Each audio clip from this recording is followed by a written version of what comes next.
All right, sports fans, how's everybody out there doing? William Martin coming at you one more time here on YouTube with another edition of the 300 Pounds of Sports Knowledge Podcast. Now, nearly 6 weeks after Tom Brady announced that he was set to retire from the National Football League, the 44-year-old has decided to give it another go as he is once again on a quest for an eighth Super Bowl championship as he is citing unfinished business. Now, you go back to the divisional round loss that the Bucs suffered against the eventual Super Bowl champions Los Angeles Rams. In the second half of that game, Tampa Bay found themselves in a 24-point deficit before they rallied to tie the score with just about a minute left, and the Rams were able to get into field goal position and kick the eventual game-winning field goal. But nonetheless, if you're the Brady and the Bucks, you got to sit back and wonder whether or not they could have gone back and been able to repeat as Super Bowl champions if they won that game. And Brady, being the competitor that he is, probably sat back and said, "You know what? I can't go out like this." It's granted, don't get me wrong, it's so difficult in sports to have that quote unquote storybook ending where you just walk off into the sunset on your terms and also walking off as a champion. It doesn't happen that often. But number 12, he's going to give it another go. And some of the support staff that has been in place will continue to be in place. Bruce Arians is still the head coach of the Bucks. Jason Licht is still the general manager of this organization. Byron Leftwich is still the offensive coordinator, and Todd Bowles is still the defensive coordinator. However, when it comes to the roster, the Bucks currently are about 11 million over the cap, which means that Jason Licht is going to have to get creative as things are not as cut and dry to put this team around Brady like it was 2 years ago when he initially joined Tampa Bay. We've seen guys take less money, especially this past season, in order to try to come back and run it back. Of course, they fell short, and you have to wonder if those guys are going to do discounts again.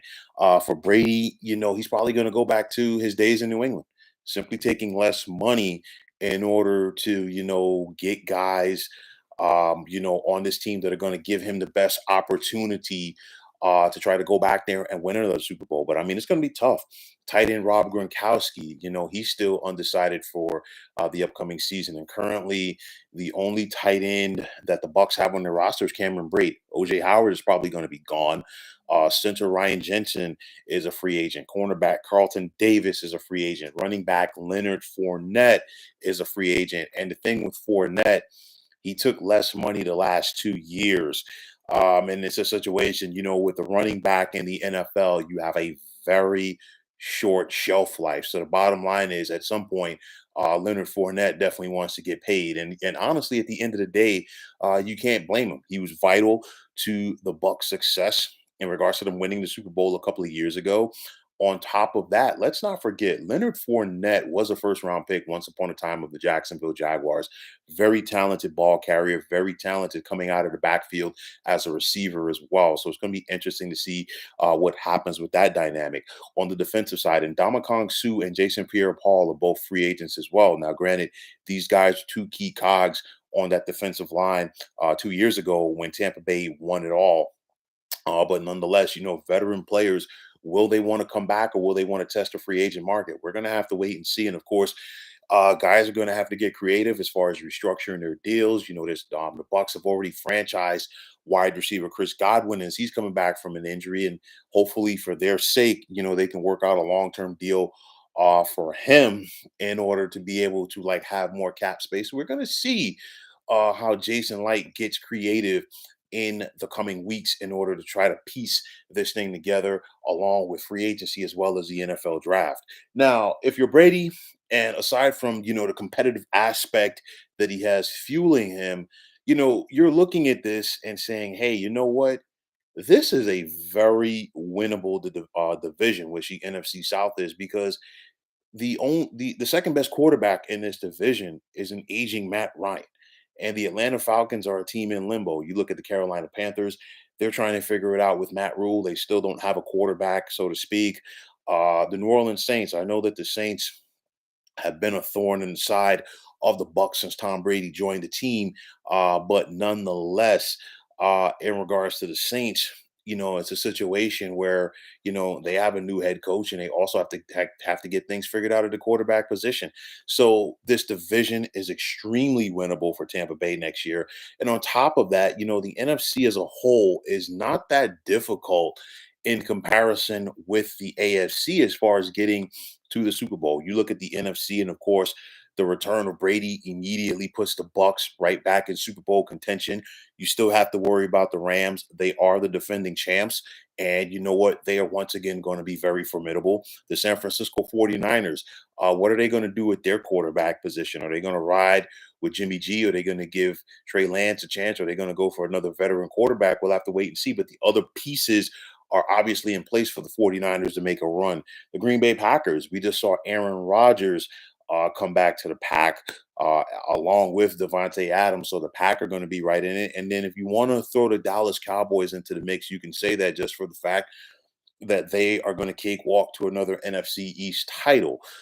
So honestly, at the end of the day, it's really not a difficult conference to get out of as in comparison to the AFC. You got to deal with Buffalo. You got to deal with Kansas City. A lot of people are high on the Chargers right now, especially after the acquisition of Khalil Mack. The defending AFC champions, the Cincinnati Bengals, the Baltimore Ravens, the Denver Broncos, now that they added Russell Wilson. So, you're looking at it as a whole, a lot more difficult to come out of the AFC than it is the NFC. And, with that said, will Red Grange continue to defy the odds? Because, I mean, Tom Brady's 44. He's going to be 45 by the time the next season gets going. And this guy, he's coming off of a phenomenal season because he finished second in the MVP balloting to Aaron Rodgers, who got it for the fourth time. Brady, of course, is a three-time winner. But on top of that, Brady, he led the NFL in completions and attempts last year. He also led the NFL in passing yardage as he threw for more than 5,300 yards, while also throwing 43 touchdowns and completing 67.5% of his passes. So, obviously he can still get it done at a very quality clip. And that's the thing, when you think about aging players, you think of guys regardless of the sport. You know what? This person is no longer getting it done at the level that we were once accustomed to seeing them do it. But Tom Brady's still getting it done. 2 years ago, of course, he helped the Bucs win a championship. Last year, the Bucs were once again in contention, and at the very least, with number 12, when he's on your team, you're going to have a shot.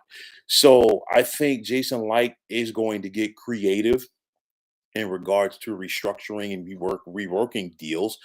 But then on top of that, you're still going to have the dynamic where some guys, not everybody, and even guys who are currently on not on the Bucks roster, could come in and say, "Hey, you know what? I'm willing to take less money. I want a shot at a ring, and I believe in number 12 with what he can do with this team and in the postseason." So the thing is, the Bucks are right back in contention. For me, with Tom Brady, honestly, you think about it, and the great ones, they just have an extra niche. And I say that competitive gene where, what, it's so difficult for them to walk away. And I think with Tom Brady, and of course, I'm not, around the man, I'm not a spokesperson for him, none of that stuff. I think he probably looked at it and said, wow, I can't go out like this. I was so close. And, sometimes, after the season's over, you take some time and you sit back and reflect. And obviously, he had to get the green light on this from his family. You're not going to sit back and make a decision like this hastily. I guarantee you there was a lot of back and forth, a lot of talking about this until he got to this point. But the bottom line, he is here. So I don't know if this season will be the last one for him. We'll have to wait and see. But once again, the Tampa Bay Bucks are all in. They got the services of number 12 for at least one more year. And let's see if the Bucks and Tom Brady can find a way to right the ship after coming so close this past season. So, folks, that is going to wrap it up. And as always, I want to take this time out to thank you for tuning into the 300 Pounds of Sports Knowledge podcast. here on YouTube. I want to take the time out to thank all of you fine folks out there for tuning in. And if you have not already, please feel free to subscribe to this channel. Now, if you're on Twitter, please feel free to follow me at 300 pounds of sports. And like I always say, if you follow me, it'll be my pleasure to follow you right back. There's also the sports discussion group on Facebook at the Sports Depot 365. You can check it out. Drop a line and be a part of one of the better sports debating sites going on social media. So, once again, fine folks, my name is William Martin. I'm signing off, saying take care and have yourselves a wonderful day.